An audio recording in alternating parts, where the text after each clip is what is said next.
Hi friends, இன்றைக்கி என்ன வீடியோவில் பார்க்க போகிறோன்னு பார்த்தீங்கன்னா, நேத்தியே வந்து சொல்லியிருந்தேன். டிமார்ட்லேருந்து வாங்கிட்டு வந்த பொருள்லாம் வந்து நேற்று லேட்டானதால் எடுத்து வைக்க முடியல அப்படின்னு சொல்லிட்டு சொல்லியிருந்தேன்.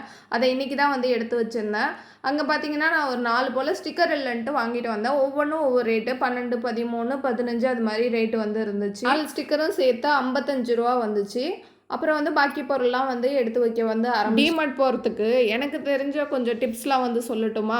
டிமார்ட் போகிறப்ப கண்டிப்பாக வந்து பை வந்து எடுத்துகிட்டு போங்க. இல்லைன்னா அங்கே போய் ரொம்ப கஷ்டப்படுவீங்க. கொஞ்சம் ஜாமானா நம்ம வந்து கையில் வந்து எடுத்துகிட்டு வந்துடலாம். நிறையா வாங்குறப்ப நம்மளால் கையில் தூக்கிட்டு வர முடியாது. அங்கே வந்து பைக்காக வந்து நிற்கணும்.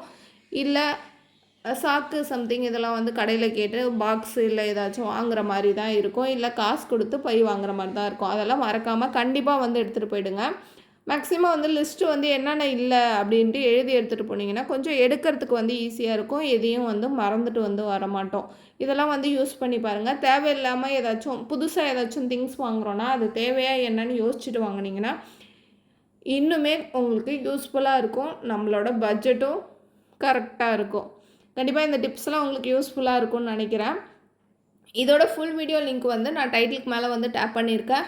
நீங்கள் சர்ச் பண்ணி பாருங்கள். இந்த வீடியோ உங்களுக்கு பிடிச்சிருந்தா லைக் பண்ணுங்கள், ஷேர் பண்ணுங்கள், சப்ஸ்கிரைப் பண்ணுங்கள். Thank you, bye friends. Thanks for வாட்சிங்.